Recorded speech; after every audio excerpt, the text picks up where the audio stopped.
Lecture de la première lettre de saint Paul apôtre aux Corinthiens. Frères, depuis que j'en suis à vous faire des recommandations, je ne vous félicite pas pour vos réunions. Elles vous font plus de mal que de bien. Tout d'abord, quand votre Église se réunit, j'entends dire que, parmi vous, il existe des divisions. Et je crois que c'est assez vrai, car il faut bien qu'il y ait parmi vous des groupes qui s'opposent, afin qu'on reconnaisse ceux d'entre vous qui ont une valeur éprouvée. Donc, lorsque vous vous réunissez tous ensemble, ce n'est plus le repas du Seigneur que vous prenez. En effet, chacun se précipite pour prendre son propre repas, et l'un reste affamé, tandis que l'autre a trop bu. N'avez-vous donc pas de maison pour manger et pour boire ? Méprisez-vous l'Église de Dieu au point d'humilier ceux qui n'ont rien ? Que puis-je vous dire ? Vous féliciter ? Non, pour cela je ne vous félicite pas. J'ai moi-même reçu ce qui vient du Seigneur, et je vous l'ai transmis.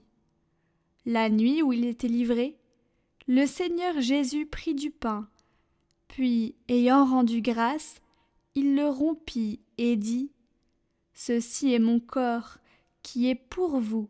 Faites cela en mémoire de moi. » Après le repas, il fit de même avec la coupe, en disant : « Cette coupe est la nouvelle alliance en mon sang. Chaque fois que vous en boirez, faites cela en mémoire de moi. » Ainsi donc, chaque fois que vous mangez ce pain et que vous buvez cette coupe, vous proclamez la mort du Seigneur jusqu'à ce qu'il vienne. Mes frères, quand vous vous réunissez pour ce repas, attendez-vous les uns les autres.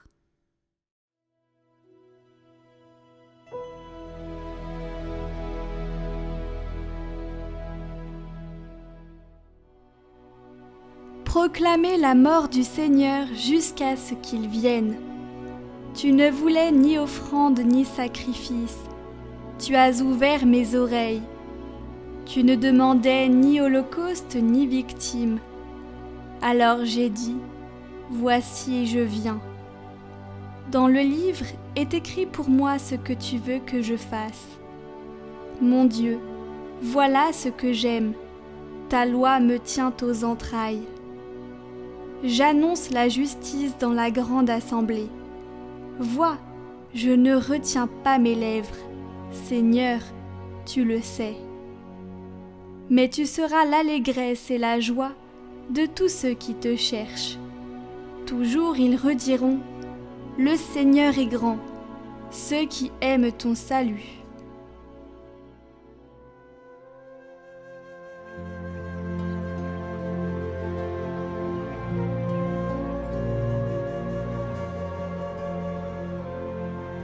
Évangile de Jésus-Christ selon saint Luc. En ce temps-là, lorsque Jésus eut achevé de faire entendre au peuple toutes ces paroles, il entra dans Capharnaüm. Il y avait un centurion, dont un esclave était malade et sur le point de mourir. Or, le centurion tenait beaucoup à lui. Ayant entendu parler de Jésus, il lui envoya des notables juifs pour lui demander de venir sauver son esclave. Arrivé près de Jésus, ceux-ci le suppliaient instamment. « Il mérite que tu lui accordes cela. Il aime notre nation. C'est lui qui nous a construit la synagogue. » Jésus était en route avec eux, et déjà il n'était plus très loin de la maison, quand le centurion envoya des amis lui dire : « Seigneur, ne prends pas cette peine, car je ne suis pas digne que tu entres sous mon toit. C'est pourquoi je ne me suis pas autorisé moi-même à venir te trouver. Mais dis une parole et que mon serviteur soit guéri. Moi je suis quelqu'un de subordonné à une autorité, mais j'ai des soldats sous mes ordres.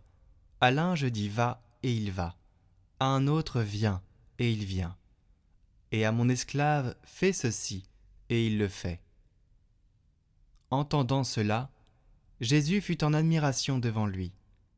Il se retourna et dit à la foule qui le suivait, « Je vous le déclare, même en Israël, je n'ai pas trouvé une telle foi. » Revenus à la maison, les envoyés trouvèrent l'esclave en bonne santé.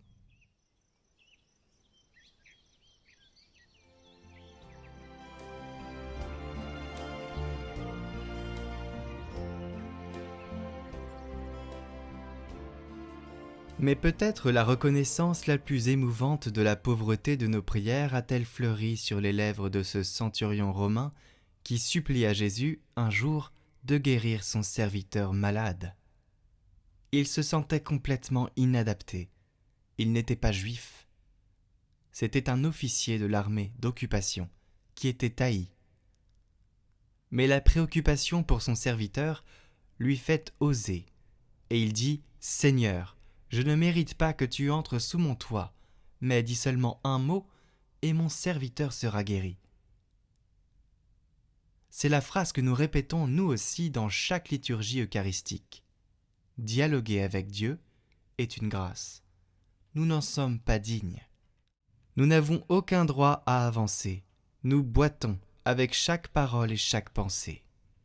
Mais Jésus est la porte qui nous ouvre à ce dialogue avec Dieu.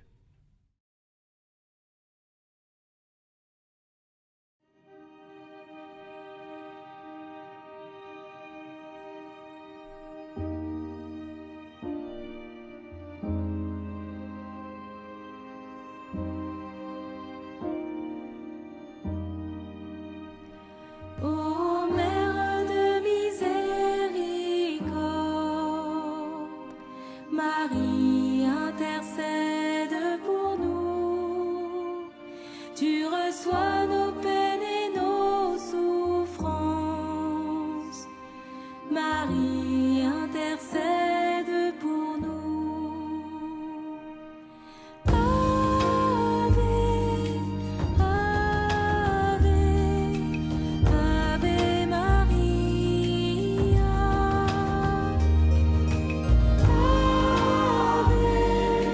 Ave, Ave, Ave Maria.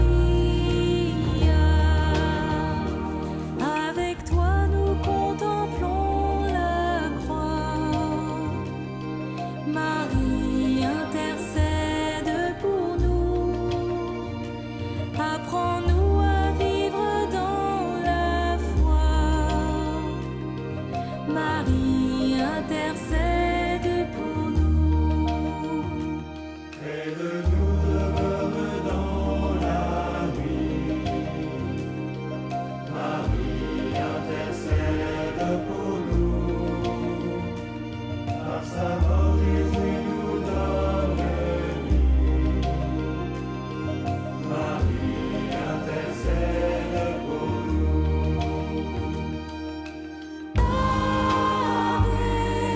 Ave Maria.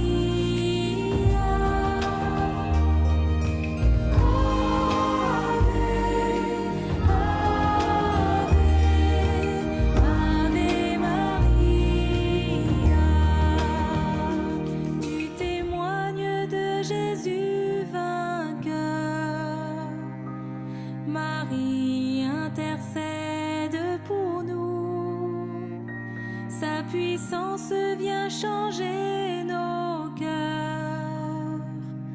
Marie